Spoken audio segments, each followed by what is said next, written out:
বড়ই অদ্ভুত পরিস্থিতি তৈরি হয়ে গেছে, বড়ই কঠিন ঘটনা ঘটে গেছে।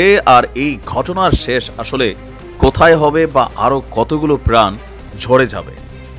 দর্শক, ইস্কনের মুখপাত্র আপনার সনাতন জাগরণ মঞ্চের মুখপাত্র চিন্ময় কৃষ্ণকে আপনারা জানেন যে আজকে আদালতে আনা হয়েছিল। আর সেই ঘটনায় বিকালে আরেকবার আদালতে আনার একটা এই সিচুয়েশন ছিল। আর এর মাঝখানে সেখানে আপনার এই ইস্কনের সদস্যদের যারা এখানে প্রটেস্টর ছিল তাদের আন্দোলনের মুখে বাধা প্রদান করেছিলেন আমাদের একজন আইনজীবী। তো কি বাধা প্রদান করেছেন সেটাও বলছি। তাকে নির্মমভাবে প্রকাশ্যে কুপিয়ে তাকে শেষ করে দেওয়া হয়েছে। আমি জানি না যে এরপরে আর কি হয়। আর আমরা যখন নিউজটি করছি 7-8 জন এই মুহূর্তে চট্টগ্রাম মেডিকেল কলেজ হাসপাতালে কিন্তু চিকিৎসাধীন আছেন। আরও সংঘর্ষ বিভিন্ন জায়গায় ঘটছে। আর ঘটনার সত্যতা নিশ্চিত করেছেন চট্টগ্রাম আদালতের সহকারী public prosecutor Mohammad advocate Enamul, যিনি মারা গেছেন। ওনার নাম হচ্ছে আইনজীবী সাইফুল ইসলাম আলিফ। আমরা দেখছি যদি আপনার এখানে একদম যা ঘটল, পুলিশের সূত্র বলছে বিকেল 3:45টার দিকে ইস্কনের অনুসারীরা আদালত এলাকার বিভিন্ন প্রতিষ্ঠানে হামলা শুরু করেছিল।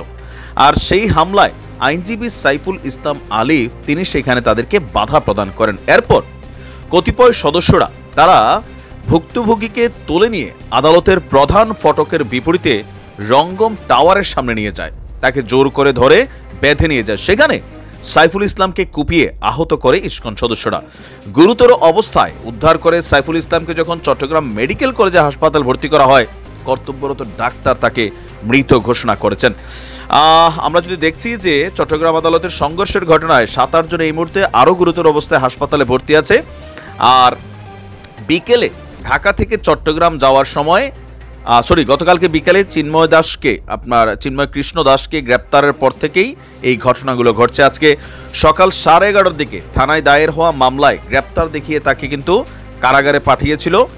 আর এরপরে আমরা দেখছি চট্টগ্রামে বিভিন্ন এলাকায় জড়ো হতে থাকে চিন্ময় কৃষ্ণের অনুসারীরা।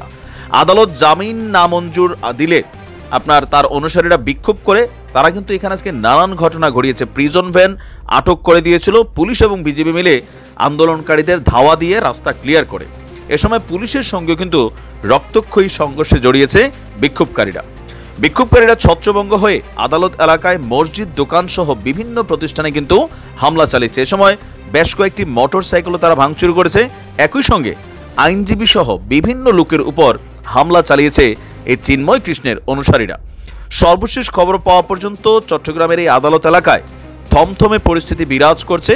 বিপুল সংখ্যক আইন শৃঙ্খলা রক্ষাকারী বাহিনীর সদস্যদের মোতায়েন করা হয়েছে।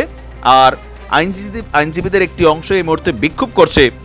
আমরা বড় কঠিন পরিস্থিতি দেখছি সারা বাংলাদেশেও। আজকে শুধুমাত্র চট্টগ্রামে না, বাংলাদেশের বিভিন্ন জেলায় যারা ইস্কনের অনুসারী আছেন, চিন্ময় কৃষ্ণের অনুসারী আছেন, প্রত্যেকটা আপনার জেলা শহরে তারা কিন্তু বিক্ষোভ করেছেন, ছাত্র জনতার সাথে সংঘর্ষে জড়িয়েছেন, ইভেন বৃহত্তর কর্মসূচি আয়োজনেরও কিন্তু ঘোষণা দিচ্ছেন তারা। আমি জানি যে এই ঘটনার জের ধরে সারা বাংলাদেশে কি অদ্ভুত পরিস্থিতি তৈরি হয়, আসলে এগুলো মোকাবেলা কিভাবে করবে।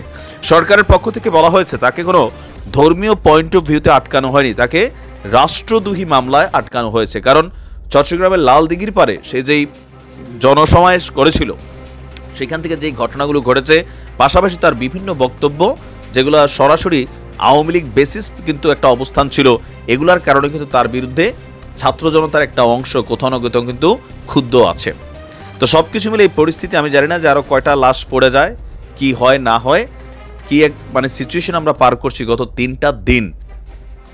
যারা এই ঘটনা ঘটিয়েছে সিসিটিভি ফুটেজ, মোবাইলে ধারণকৃত ফুটেজ দেখে প্রত্যেকটারে দৃষ্টান্তমূলক শাস্তি দিতে হবে। এর আগেও একবার ইস্কন সদস্যরা যখন রাস্তায় নেমেছিল আপনার আওয়ামী লীগ সরকারের সময়ও তারা অনেক ধরনের অন্যায় কাজ করেছে, তখন সরকার এগুলোরে খুব বেশি প্রটেস্ট করে নাই। বাট এখন সময় এসেছে এদেরকে আপনার কি বলা হচ্ছে বিষয়গুলো নিয়ে কনসার্ন করার। দেখা যাক কি ঘটে।